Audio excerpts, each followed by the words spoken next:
Hello, everyone. After years of waiting, years of speculation, and endless rewatches of those incredible early seasons, it's finally here. One Punch Man Season 3 has arrived. And for so many of us who have been counting the days, the biggest question is, was it worth the wait?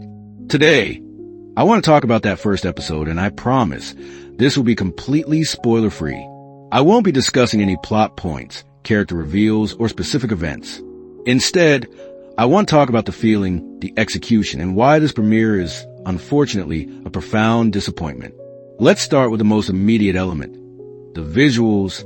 One Punch Man built its legend on a foundation of breathtaking, fluid, and outrageously creative animation. It set a bar that few other series have ever reached.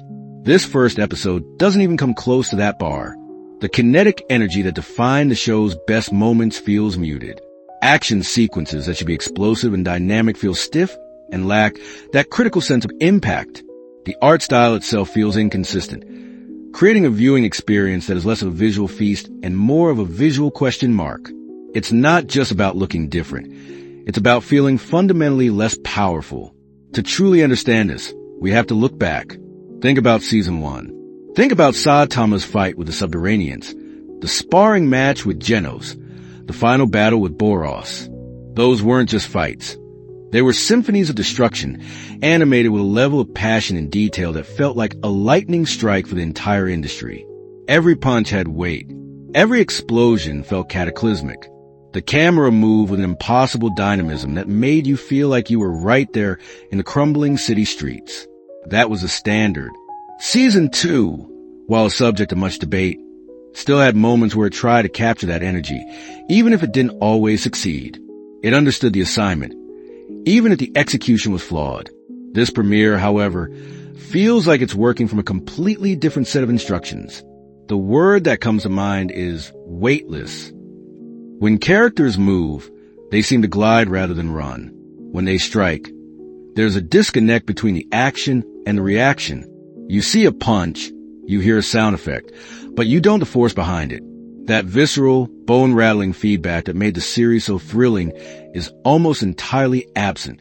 Instead of intricate choreography and lovingly detailed impact frames, we get sequences that feel more like a slideshow of key poses. The manga panels themselves, drawn by the incredible Yusuke Murata, are bursting with life, with motion lines and forced perspectives that practically leap off the page. The premiere fails to translate that raw power. It captures the poses, but not the poetry in between them, and the art style itself contributes to this problem. It's clean, sometimes too clean, lacking the grit and texture that made the world feel lived in and dangerous. Character models can feel stiff and slightly off, losing some of the expressiveness that's so crucial for the show's comedy. It's a strange middle ground where it's not stylized enough to be a bold new interpretation, but not faithful enough to feel like a seamless continuation. It's the visual equivalent of a cover band playing your favorite song. All the notes are technically there, but the soul, the fire, the very thing that made you love it is missing. It's a ghost of the show's former visual glory.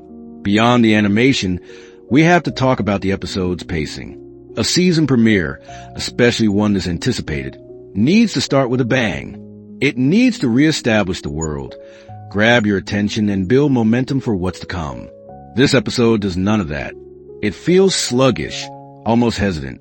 Scenes drag on without purpose, and the overall structure feels disjointed, as if it's struggling to find its rhythm. Instead of pulling you back into the action-packed world we love, it feels like it's treading water, spending its runtime on moments that don't build excitement or deepen our connection to the story. A great premiere is an exercise in narrative economy.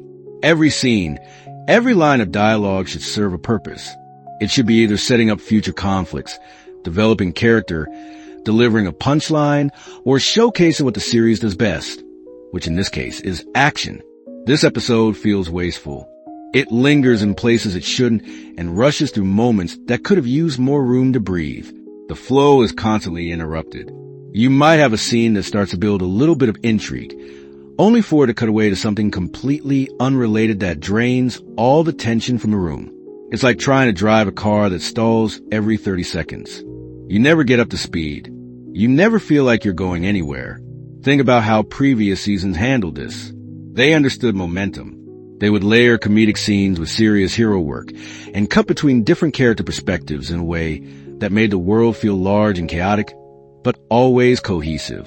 There was a sense of forward motion, a feeling that events were escalating towards something massive. This premiere lacks that propulsive drive. It's a collection of scenes, not a story.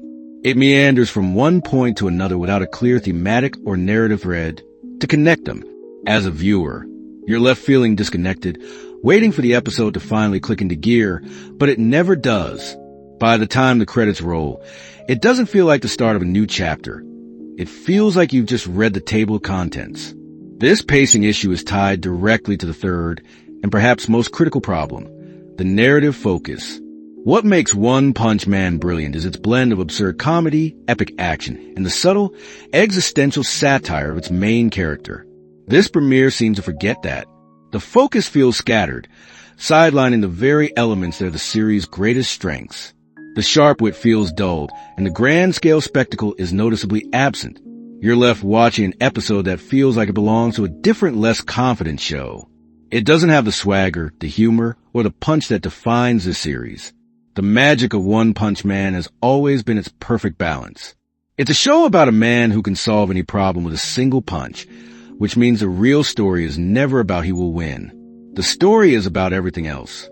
It's about the C-class heroes struggling just to make rent. It's about the S-class heroes dealing with their own egos and limitations. It's about the absurdity of a world that needs to categorize and rank power. And at the center of it all is Saitama, the bored, detached god who acts as the ultimate punchline to the entire superhero genre. His deadpan reactions to world-ending threats are the comedic and thematic core of the show. This episode misplaces that focus. It spends its time on story threads and characters that, while potentially important later, are not what you lead with. It's like going to a rock concert and the band opens with a deep-cut ballad that no one really knows.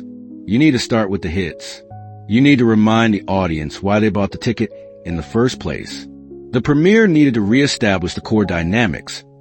The hilarious contrast between Saitama's apathy and the world's panic, Genos' over-the-top loyalty, the struggles of the wider hero association. Instead, it feels like we're starting mid-sentence in a chapter that doesn't feature the main cast prominently. The signature humor that comes from these interactions is almost entirely gone.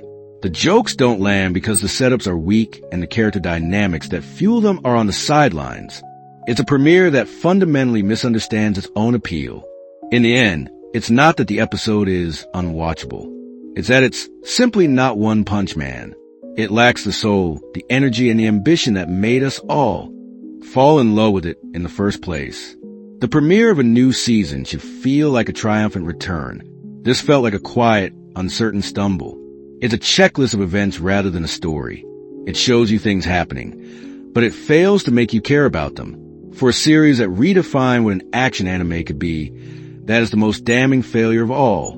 The only question now is whether this is a sign of things to come, or just a rocky start that the series can recover from. Is this a temporary misstep, or is this the new normal for the show we've waited so long for? For now, all we can do is manage our expectations and hope desperately for the best.